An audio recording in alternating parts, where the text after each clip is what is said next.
عباد الله عن عبد الله بن عمرو بن العاص رضي الله عنهما عن النبي صلى الله عليه وسلم أنه قال إن الله لا يقبض العلم انتزاعا ولكن يقبضه بقبض العلماء حتى إذا لم يبق عالم اتخذ الناس رؤوسا جهالا فسئلوا فأفتوا بغير علم فضلوا وأضلوا. Dans ce hadith, ya ikhwa, rapporté par Abdullah ibn Amr ibn al-As, le prophète alayhi salatu wassalam a dit Inna Allah la yaqbidu al-ilma intiza'an. Allah subhanahu wa ta'ala ne retire pas la science en l'enlevant des cœurs des savants. Allah subhanahu wa ta'ala ne retire pas la science en l'enlevant des cœurs des savants. Walakin yaqbiduhu biqabdi al-ulama. Walakin, mais il retire la science avec la mort des savants. Hatta idha lam yabqa alimun. Jusqu'au jour où il ne restera plus de savants. Il ne restera plus de savants qui va justement appeler les gens al-kitab wa sunnah wa sahaba.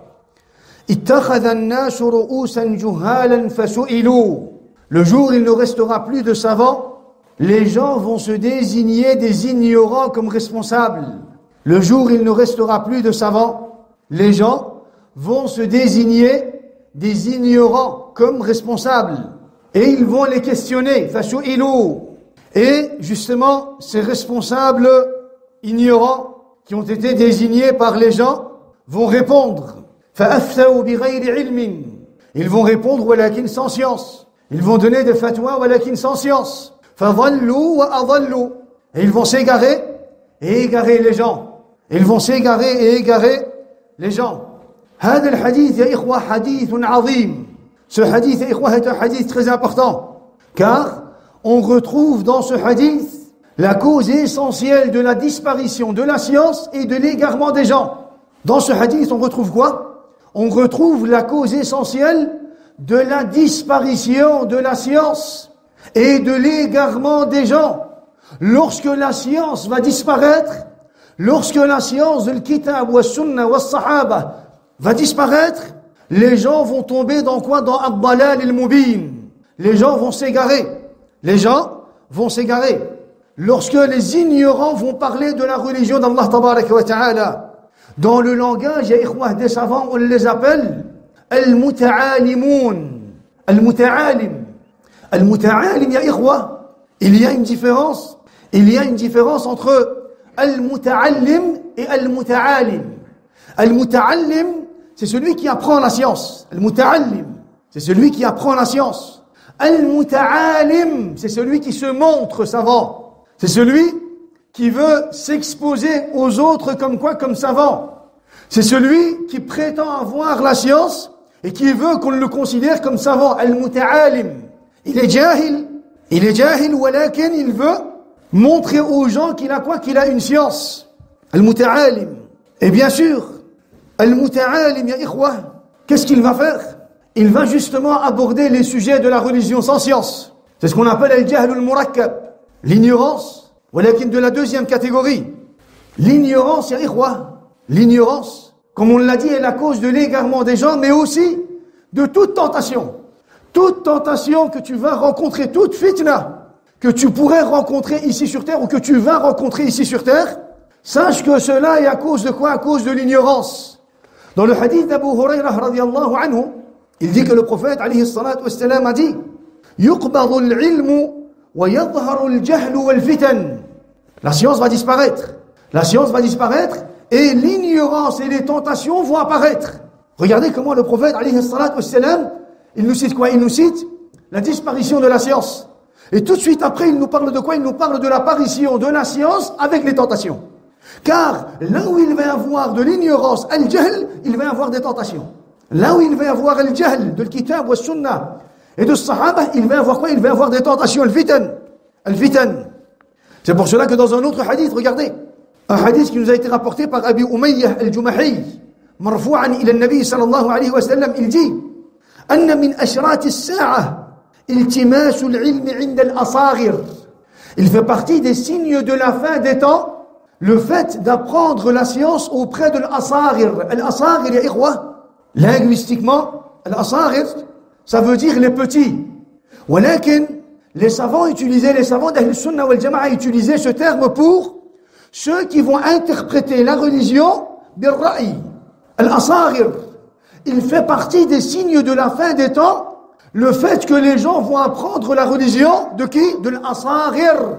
Al-Asaghir, c'est-à-dire ceux qui vont parler de la religion avec leurs avis, avec des déductions, des suppositions, avec ilm al-kalam, ou alors avec al-falsafa. Ceci est un des signes de la fin des temps, ya ikhwa. Nu'aym ibn Hammad dit, j'ai demandé, ou il a été demandé à Abdullah ibn al-Mubarak, man al-Asaghir? Qui sont les petits? Ou alors qui sont al-Asaghir? Alors Abdullah ibn al-Mubarak a dit, alladhina yaquluna bi ra'yihim. Al-Asaghir, les petits sont ceux qui vont parler de quoi? De leurs avis. Ils vont parler d'eux-mêmes. Ils vont faire des interprétations d'eux-mêmes. Ils vont avoir un hadith et ils vont interpréter le hadith à leur façon. Al-Asaghir.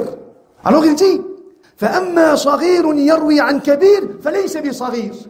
ولكن le jeune garçon, le jeune homme, l'étudiant, le musulman, qui va transmettre d'un grand, c'est-à-dire d'un des prédécesseurs, d'un compagnon, d'un tabi'i, ou alors d'un savant d'Ahl Sunnah wal Jama'a, un jeune homme qui va transmettre une explication, ou alors une science, d'un des savants d'Ahl Sunnah wal Jama'a, lui, même s'il est jeune, parce qu'il prend comme référence le kitab wa sunnah wa sahaba ridwanullahi anhum ajma'in, il est grand. Et c'est sa science qu'on va prendre en considération. Abdullah ibn Mubarak, il dit, lorsqu'il interprète le hadith du prophète alayhi salatu wassalam, dans lequel il dit qu'il fait partie des signes de la fin des temps, le fait d'apprendre la science des petits. Qui sont les petits? Abdullah ibn Mubarak dit, al-Asaghir alladhina yaquluna bi ra'yihim. Al-Asaghir, les petits, sont ceux qui vont interpréter la religion à leur façon. Ils vont interpréter la religion à leur manière. Ils vont interpréter la religion selon quoi? Selon leurs avis et leurs pensées, des déductions, des suppositions, ilm al-kalam wal falsafa ila akhirih. Walakin, celui qui va transmettre une compréhension, qu'est-ce que ça veut dire? Ça veut dire que tu as un hadith. Walakin, même quand tu veux expliquer ce hadith, même quand tu veux donner des explications par rapport à ce hadith, tu as besoin de transmettre la compréhension des savants d'Ahl Sunnah wal Jama'a. Et donc le musulman qui va transmettre la compréhension d'un des savants d'Ahl Sunnah wal Jama'a, lui, même s'il est jeune, il est grand. Même s'il est jeune, il est grand. Regardez, Makhoul disait, تفقه السفلة فساد الدين. تفقه السفلة. السفلة يا إخوة, les ignobles, les minables. Les ignobles, ya ikhwa, et les minables qui vont apprendre la religion, l'apprentissage de la science par les ignobles, les minables, et la destruction de la religion. Subhanallah, Makhoul disait, lorsque vous allez voir des gens, des ignobles, des vauriens, des misérables, qui vont apprendre la religion, sachez que cela va causer quoi? En partie la destruction de la religion. Pourquoi? Pourquoi Makhoul disait cela, ya ikhwa? Il disait cela parce que As-Safalah, lorsqu'ils vont apprendre la religion, les innovateurs et tout ce qui suit, lorsqu'ils vont apprendre la religion, ils vont l'interpréter à leur manière. Et cela va causer quoi? La destruction de la religion. La destruction de la religion. Et c'est pour cela que l'imam Sufyan al-Thawri, Amir al-Mu'minin fil hadith, un des très grands savants, des prédécesseurs, des fois, lorsqu'il voyait des gens écrire le hadith, on nous dit, son visage changeait. Son visage changeait. Alors, ses élèves lui disaient, ya imam, qu'est-ce qui te dérange? Qu'est-ce qui te dérange? Pourquoi est-ce que ton visage change quand tu vois ceux-là écrire le hadith? Alors, Sufyan al-Thawri disait, كان العلم في سادة الناس فإذا خرج عنهم وصار إلى السفلة غير الدين. Il disait, la science, au début, elle se trouvait auprès de ceux qui ont une dignité.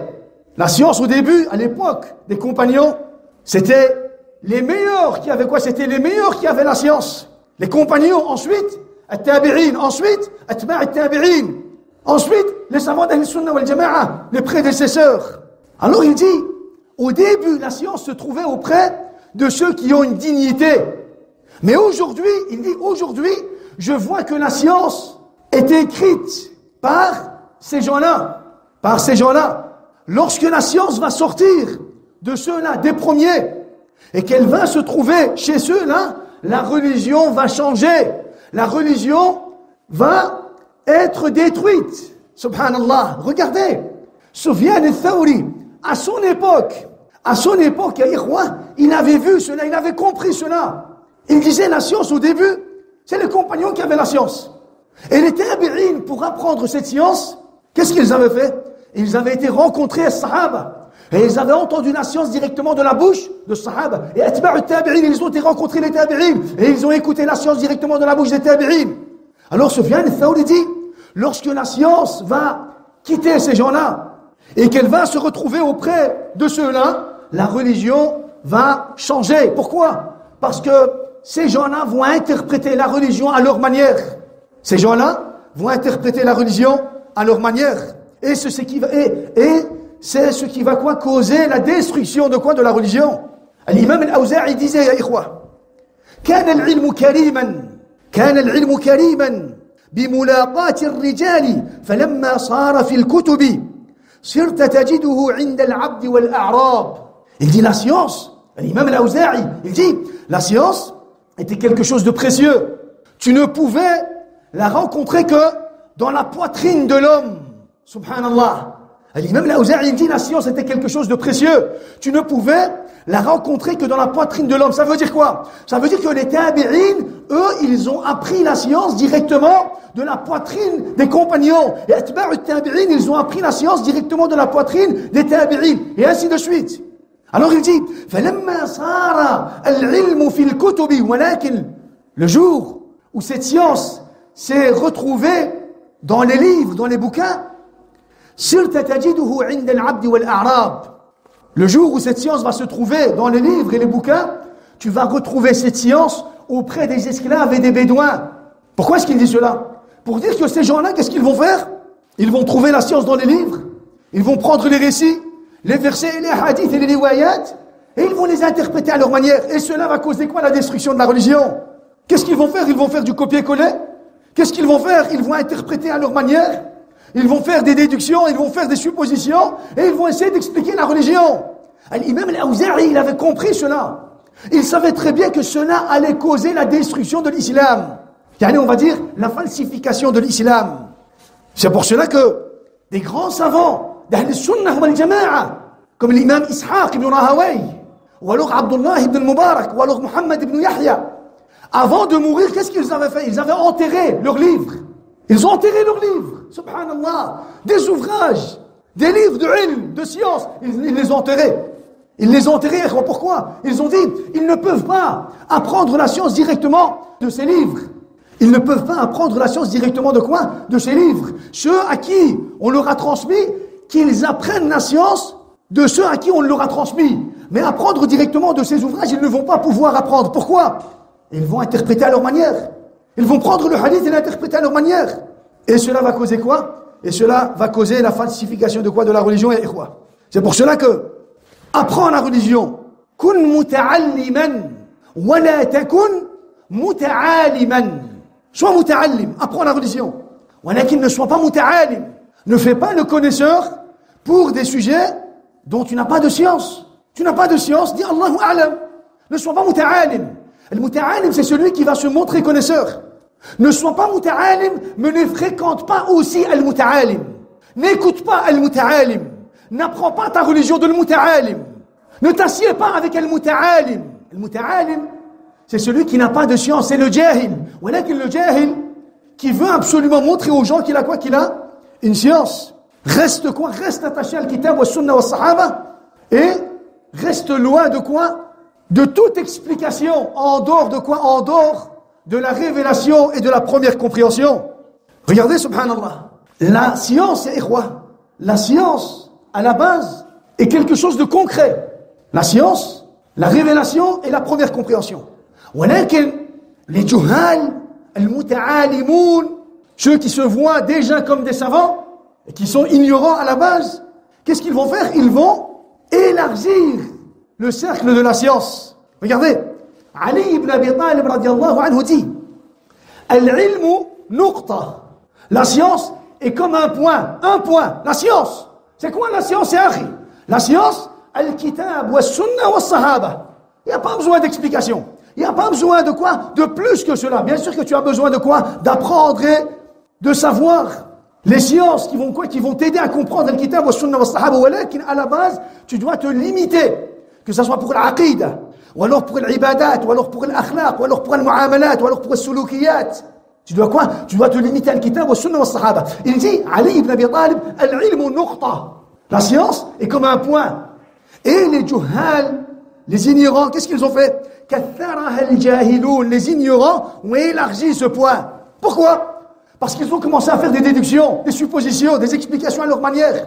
Des explications, leur manière. Ils vont prendre un verset, un hadith, la parole d'un compagnon, la parole d'un des prédécesseurs, et ils vont quoi? Ils vont l'interpréter à leur manière. À leur manière. Ils ne vont pas adapter leur croyance à la révélation et à la première compréhension. Non, ils vont expliquer la révélation et la première compréhension par rapport à leur croyance. Et c'est ce qui fait la différence entre Ahl Sunnah et Ahl Bid'ah. Ahl Sunnah, ya ikhwa, le musulman, qu'est-ce qu'il fait? Il apprend la révélation et la première compréhension, la compréhension de Sahaba. Ensuite, il adapte sa personne à la révélation et à la première compréhension, à la première science. Walakin Ahl Bid'ah, qu'est-ce qu'ils vont faire? Ils vont déjà avoir une croyance. Ils vont déjà se former une croyance, et ensuite, tous les versets et les hadiths qui vont être contre leur croyance, qu'est-ce qu'ils vont faire? Ils vont les interpréter à leur manière. Ils vont adapter la religion à leur croyance. Leur croyance. Subhanallah. L'imam Shafi'i dit, et bien sûr c'est comme ça, qu'ils vont quoi? Qu'ils vont détruire la religion.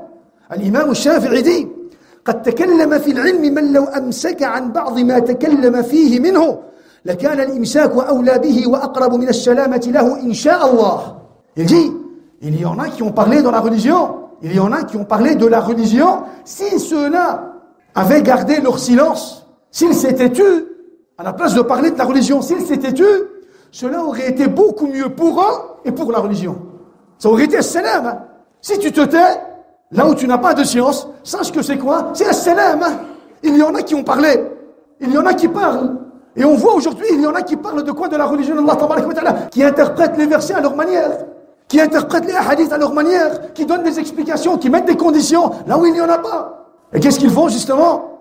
Ils falsifient la religion. Et l'imam Shafi'i dit, ceux-là, à la place de parler, s'ils avaient gardé leur silence, cela aurait été beaucoup mieux pour eux et pour la religion. C'est pour cela que des savants disaient, لو سكت من لا يعلم لسقط الخلاف. لو سكت من لا يعلم لسقط الخلاف. Le jahil, si le jahil se taisait, il n'y aurait plus de khilaf. Pourquoi est-ce qu'il y a le khilaf? Pourquoi est-ce qu'il y a autant de divergences? On a une révélation, le kitab wa sunnah, et on a une compréhension, as-sahaba, as-salaf as-salih. Ils nous ont transmis la révélation comme ils nous ont transmis la compréhension. On a les deux. On a le verset, les hadiths et les explications des versets et des hadiths. ولكن pourquoi il y a autant de khilaf? لأن الجاهل يتكلم في دين الله. Parce que le jahil parle de la religion d'Allah Tabaraka wa Ta'ala. Et les savants disaient, لو سكت الجاهل لسقط الخلاف. Si le jahil se taisait, il n'y aurait plus de khilaf. Il n'y aurait plus de quoi? De khilaf. Regardez, subhanallah. Amir ibn Sharahil al-Sha'bi dit, ما حدثوك عن أصحاب محمد فشد عليك وما حدثوك من رأيهم فبل عليك. Subhanallah, il disait, l'imam al-Sha'bi, ce qu'ils vont t'expliquer ou ce qu'ils vont te dire à propos des hadiths du prophète alayhi salatu wassalam, ce qu'ils vont te dire lorsqu'ils vont expliquer la révélation du kitab wa sunnah, ce qu'ils vont te transmettre comme quoi? Comme compréhension. Si c'est la compréhension de sahaba, attache-toi à la compréhension de sahaba. Attache-toi à la compréhension de sahaba. Et tout ce qui est en dehors de la compréhension de sahaba, il utilise une phrase. Il dit « Faboul alay ». Al-Muhim, il veut dire « Mets ça de côté ». Mets ça de côté. Ne prends pas cela en considération. Walakin, il utilise une phrase pour dire que dénigre cela. S'il te ramène un hadith et puis qu'il te donne des explications à sa manière, jette-le. Jette son explication ou ses explications de côté. Qui es-tu toi pour interpréter le hadith ou les hadiths du prophète alayhi salatu wassalam d'une façon erronée ou alors d'une façon contraire à la compréhension de sahaba radwanullahi anhum ajma'in. Al-Muhim, ces gens-là qui vont interpréter les récits à leur manière, qui vont rajouter des mots là où il n'y en a pas, ou alors qui vont interpréter les hadiths et les récits des compagnons selon leurs croyances, Aïcha radiyallahu anha les compare à des poussins. Des poussins, ya ikhwa. Le jahil qui parle de la religion d'Allah tabaraka wa ta'ala, Aïcha radiyallahu anha le compare à un poussin. On a dans un récit Abu Salama, le fils de Abdurrahman ibn Auf. Un jour, il est venu voir qui? Il est venu voir Aïcha radiyallahu anha. Et il lui a posé une question. Voilà, une question qui concerne, le sujet, c'est un sujet qui concerne les grands. Tabaran, ça a été interprété différemment de plusieurs façons. Voilà, une des interprétations qui nous ont été rapportées, par les savants, lorsque Abu Salama ibn Abdurrahman ibn Auf a posé la question, Aïcha radiyallahu anha lui a dit, Hal tadri ma mathaluka ya Aba Salama? Sais-tu toi ton exemple ya Aba Salama? Mathaluka mathalul farrouj yasma'u diyaka tasrukhu fayasrukhu ma'aha. Ton exemple est comme l'exemple d'un poussin, un poussin qui entend les coqs chanter et il se met à quoi? Il se met justement à essayer d'imiter les coqs dans leur chant. Il dit, toi, tu es comme un poussin. Tu es comme un poussin. Tu entends les coqs chanter. Tu entends les grands parler de l'ilm. Il dit, toi, tu es encore petit, voilà qu'il tu entends les grands parler de l'ilm, de l'kitab, wa sunnah, wa sahaba. Et tu veux quoi? Et tu veux faire partie de leur cours. Il dit, tu es comme un poussin qui entend les coqs chanter et qui veut imiter leur chant. Qui veut les imiter dans quoi? Dans leur chant. C'est pour cela. Fais attention. Sois muta'allim, walakin ne sois pas muta'alim. Sois muta'allim et ne fréquente pas, ne t'assieds pas et n'apprends pas ta religion de qui? De al-muta'alim. Al-muta'alim. Bien sûr, ils ont été nommés, ikhwa, al-muta'alimoun ont été nommés de plusieurs noms. On va les citer, Inch'Allah, la prochaine fois.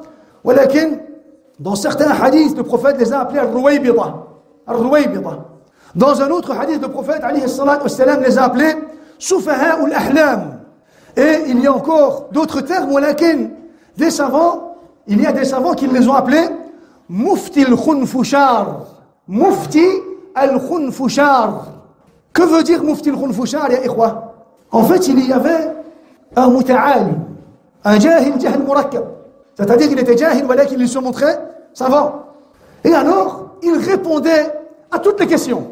Il n'y avait pas une question qu'on lui posait sans qu'il ne donne de quoi de réponse. Alors, Aqranuhu, ses amis, ont remarqué cela. Et ils se sont rassemblés une fois et ils ont dit, on va inventer un mot. Un mot qui n'existe pas dans le dictionnaire de la langue arabe. On va inventer un mot et on va lui poser la question. S'il nous dit qu'il ne connaît pas ce mot, c'est qu'en réalité, il répondait correctement.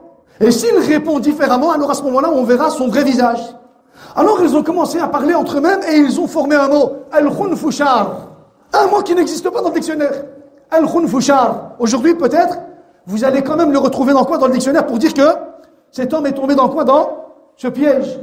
Al-khunfushar, ils ont été et ils lui ont dit, ya fulan, on a une question pour toi. Que veut dire al-khunfushar? Alors il a dit al-khunfushar, nabatun tayyibur raiha, yanbutu bi atrafi al-yaman. إذا أكلته الإبل عقد لبنها. Elle a dit le khunfushar, c'est une plante.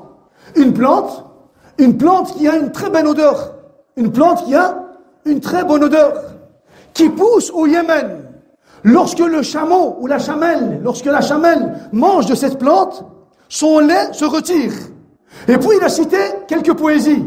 Et il a cité tel savant, et il a dit tel savant a dit, tel savant a dit. Jusqu'à ce qu'il est arrivé à dire le prophète, alayhi salatu wassalam, a dit. Alors ses amis lui ont dit, khalas, tais-toi. Tu as menti sur ces savants, on a compris, mais pas sur le prophète, alayhi salatu wassalam. Pas sur le prophète, alayhi salatu wassalam. Et alors il a été nommé Mufti al-Khunfushar. Et ceux qui parlent de la religion d'Allah tabaraka wa ta'ala sans science, qui se permettent de faire des conclusions sans ilm, qui se permettent de faire des déductions et des suppositions sans première compréhension, ils ont été nommés dans l'histoire des musulmans Mufti al-Khunfushar. Et aujourd'hui, masha'Allah, on en a des Mufti al-Khunfushar. Allah musta'an. Ne parle donc pas, il y a un musulman d'un sujet dont tu n'as pas de science. Et cela n'est pas une honte ou alors une faiblesse, non. Si tu n'as pas de science, le fait de dire Allahu a'lam, je ne sais pas, cela n'est pas une honte. La honte Et la faiblesse est justement le fait de ne pas pouvoir dire, de ne pas savoir dire Allahu A'lam là où tu n'as pas de science. La honte et la faiblesse, c'est de parler là où tu n'as pas de science. Là où tu n'as pas de science. Allahu musta'an. Le prophète alayhi salatu wassalam nous dit dans le hadith de Jabir ibn Abdillah: لا تعلموا العلم لتباهوا به العلماء ولا لتماروا به السفهاء ولا تخيروا به المجالس فمن فعل ذلك النار. Un conseil de la part du prophète alayhi salatu wassalam pour ceux qui apprennent la science. Tu n'apprends pas la science auprès de l'muta'alim. Le muta'alim, celui qui fait du copier-coller. Le muta'alim, celui qui ne sait pas éduquer sur l'ilm, qui n'a pas appris l'ilm, qui n'a pas appliqué les principes de quoi? De l'ilm, lors de son apprentissage de quoi? De la science. Le prophète dit: لا تعلموا العلم لتباهوا به العلماء. N'apprenez pas la science. N'apprenez pas la science pour rivaliser avec les savants, pour débattre, pour vous concurrencer avec les savants, ou alors pour vous mesurer aux savants. Non, tu n'apprends pas la science pour dire: regarde, moi je connais mieux qu'un tel. Je suis prêt à quoi? Hein? Le défier. Non. Le prophète, alayhi salatu wassalam, il dit: si tu veux apprendre la science, n'apprends pas la science pour te concurrencer avec ahl al-ilm. Non. Déjà ça, c'est une mauvaise intention. Et puis il dit: وَلَا تُمَارُوا بِهِ السُّفَهَاء وَلَا لِتُمَارُوا بِهِ السُّفَهَاء. Et n'apprenez pas la science pour débattre avec le jahala, avec les ignorants. Tu n'apprends pas la science pour aller débattre avec les gens. Viens, on va débattre. Viens, j'ai appris une science. La maladie de quoi? La maladie de débattre. Il y a des gens qui vont apprendre un verset, un hadith, et ils vont chercher quelqu'un pour débattre avec lui. Tu n'apprends pas la science pour te concurrencer ou alors pour te mesurer avec ahl al-ilm, ou alors pour débattre avec le jahil. Ou alors, وَلَا تَخَيَّرُوا بِهِ الْمَجَالِسِ. Et vous n'apprenez pas la science aussi pour chercher à obtenir la meilleure place dans les assemblées. Tu n'apprends pas la science pour avoir une place. Tu n'apprends pas la science pour avoir un mérite. Tu n'apprends pas la science pour obtenir la meilleure place. Non. Tu apprends la science pour faire disparaître ton ignorance. Pour faire disparaître ton ignorance, pour pouvoir adorer Allah comme tu dois l'adorer. فَمَنْ فَعَلَ ذَلِكَ النَّارُ. Celui qui va faire cela, il aura certes l'enfer que dit le prophète alayhi salatu wassalam. أقول قولي هذا وأستغفر الله لي ولكم ولجميع المسلمين واستغفروه إنه هو الغفور الرحيم. الحمد لله رب العالمين والعاقبة للمتقين ولا عدوان إلا على الظالمين وأشهد أن لا إله إلا الله وحده لا شريك له وأشهد أن محمدا عبده ورسوله الأمين صلى الله عليه وعلى آله وصحبه أجمعين. التعالم يا إخوة est une maladie. التعالم, pas التعلم. التعلم c'est l'apprentissage. التعالم c'est le fait de se montrer savant. Et التعالم يا إخوة est une maladie.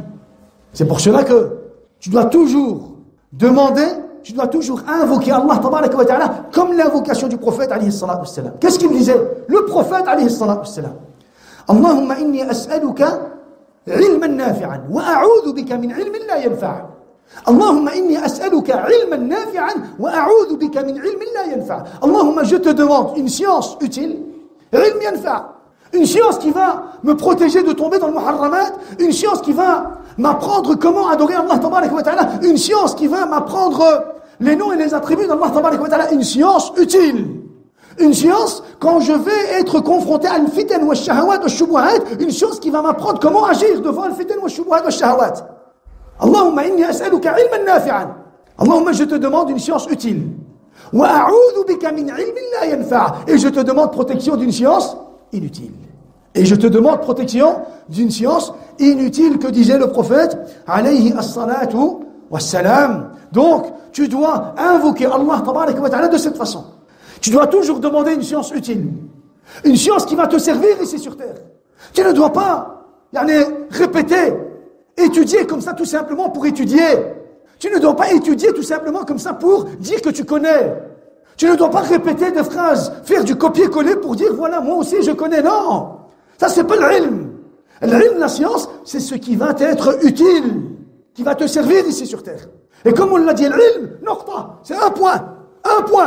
C'est-à-dire le kitab wa sunna wa sahaba. En dehors de ça, les explications des gens, les explications des muftis al-khunfushar, faboul alayh, comme l'a dit l'imam al-Sha'bi. Regardez, l'imam Abu Bakr al-Ajurri, il dit, lorsqu'il parle de l'muta'alim, il dit: إنه عالم في الظاهر لم ينفعه الله بالعلم. المتعالم, dans son apparence, tu le vois, tu as l'impression que c'est un savant. Tu te dis, mais il est quand même impressionnant. Il dit, l'imam Abu Bakr al-Ajurri dit, lorsqu'il parle de muta'alim, il dit, innahu alimun fi al-zahir. Fi al-zahir, quand tu le vois, dans son apparence, dans ses paroles, quand il parle, tu te dis, c'est un savant. Walakin, il dit, lam yanfa'hu Allah bi'ilmihi. Walakin, c'est quelqu'un, Abu Bakr al-Ajurri dit, walakin, en réalité, c'est quelqu'un qui n'a pas su retirer profit de sa science. Il n'a pas profité de sa science. Il dit, bal talabahu lil fakhri wal riya'i wal jadali wal mira. Au contraire, il a appris la science. Pourquoi? Il a appris la science pour se vanter à ses camarades, pour dire, vous ne connaissez pas, mais moi je connais. Vous ne savez pas écrire, mais moi je sais écrire. Vous n'avez pas de notes, mais moi j'ai un cahier de notes. Vous n'avez rien, mais moi j'ai tout ce que je dois avoir. Bal talabahu lil fakhri. Il l'a étudié, il a appris la science pour le fakhr. Attention, je m'adresse directement aux jeunes musulmans qui apprennent et qui vont apprendre et qui veulent apprendre la science.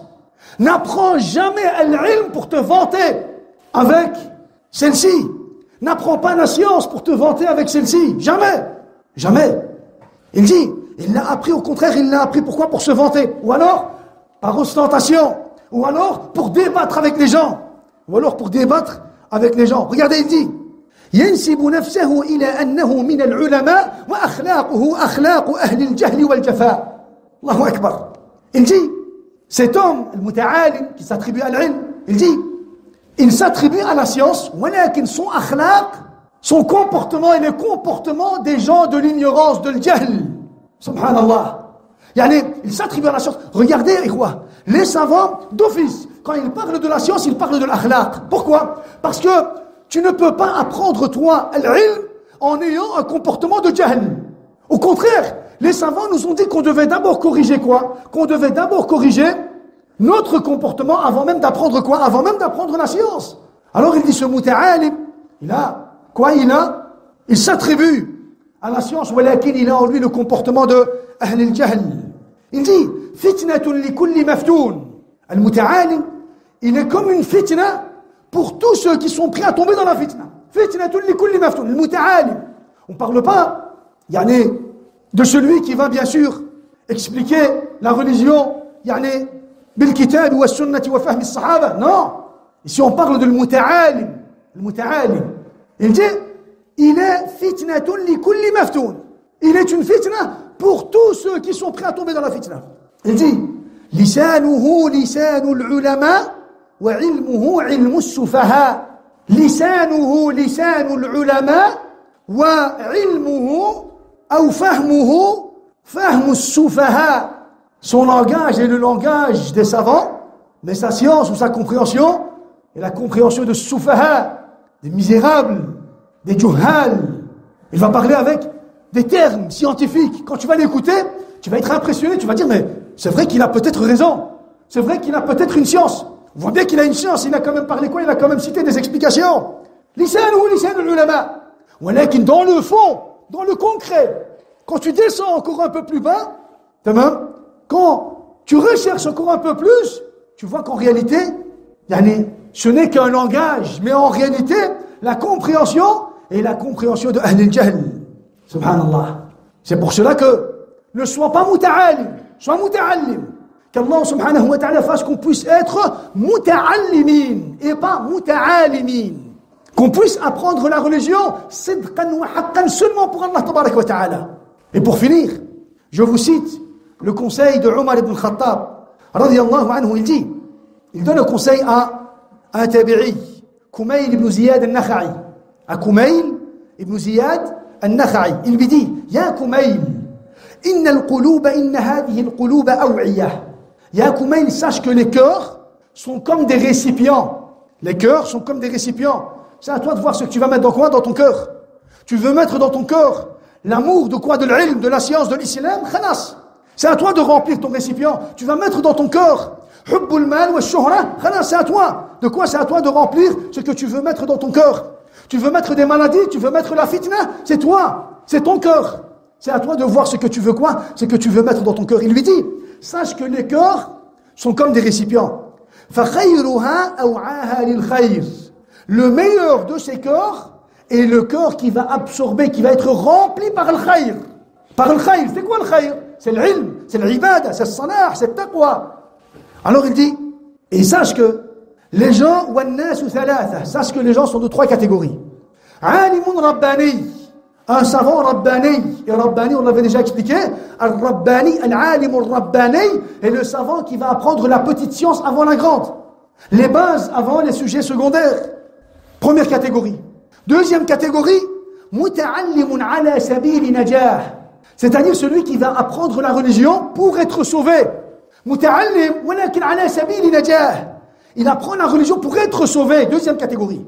Et troisième catégorie, همج الرعاع أتباع كل ناعق يميلون مع كل صائح. Une masse ignorante, confuse et désorganisée, suivant aveuglément chaque hurleur. Sa'ih. Sa'ih, c'est celui qui hurle. Troisième catégorie de gens sont ceux qui vont quoi? Qui vont suivre à chaque fois qu'ils vont entendre quelqu'un parler, ils vont le suivre. Quelqu'un qui va raconter quelque chose, ils vont le suivre. Une masse ignorante, hamaj al-ru'a', al-hamaj al-ru'a', une masse ignorante, confuse et désorganisée, atba'u kulli na'iq, yamiluna ma'a kulli sa'ih. Qu'est-ce qu'ils vont faire? Ils vont suivre aveuglément chaque hurleur. C'est-à-dire qu'ils ne vont pas avoir de quoi de stabilité et de fermeté. Dans quoi? Dans leur religion. Il dit, Omar ibn Khattab, lam yastadhi'u bi nouri al-'ilmi. Ils n'ont pas profité de quoi? Ce sont des gens qui ne vont pas avoir profité avec la lumière de l'ilm, avec la lumière et la bénédiction de l'ilm. Parce qu'encore une fois, tu n'apprends pas l'ilm pour dire que tu as appris l'ilm. Tu apprends l'ilm pour profiter de la lumière de cette science. وَلَا يَلْجَأُوا وَلَمْ يَلْجَأُوا إِلَى رُكْنٍ وَثِيقٍ. Et ils ne seront jamais sur quoi? Ils ne seront jamais sur un pilier stable. Dans quoi? Dans leur religion. Pour dire qu'ils n'auront pas de fermeté ou de stabilité dans quoi? Dans leur religion. Vous allez les voir, qu'est-ce qu'ils vont faire? Ils vont suivre chaque hurleur, chaque personne qui va donner des explications, qui va donner des conclusions. Ils vont quoi? Ils vont être attirés par ces conclusions ou ces nouvelles explications. Que dit Omar ibn Khattab radiyallahu anhu? Donc, 3 catégories. Alim, Rabbani, Muta'allim, wa hamaj al-ru'a'. Fais donc partie, toi, de ceux qui vont apprendre la religion. Muta'allim ala sabili najah. Apprends pour être sauvé. Apprends pour profiter. Apprends pour mettre en application. Apprends pour comprendre la religion. Apprends pour connaître Allah. Apprends pour connaître le prophète. Apprends pour connaître ta religion, la da'wah de tous les prophètes. Apprends. Walakin, ne sois pas muta'alim. Muta'alim, c'est-à-dire, ne te montre pas connaisseur d'un sujet dont tu ne connais pas. Ne te montre pas savant d'un sujet dont tu ignores. Ne fais pas des explications d'un hadith par rapport à ta façon ou à ta manière. N'explique pas la religion par rapport à tes avis et tes pensées. Ne prends pas les hadiths du prophète alayhi salatu wassalam pour les adapter à ta croyance. Ne prends pas les versets et la révélation et la première compréhension pour les adapter à ta croyance, pour soutenir ta croyance. Non, ça c'est le muta'alim. Ne fais pas cela. Sois muta'allim ala sabili najah, qu'on puisse faire partie des muta'allimina ala sabili najah. Amin. Allahumma ahdina fi man hadayt. Allahu akbar. Alhamdulillahi rabbil alamin. الرحمن الرحيم مالك يوم الدين إياك نعبد وإياك نستعين اهدنا الصراط المستقيم صراط الذين أنعمت عليهم غير المغضوب عليهم ولا الضالين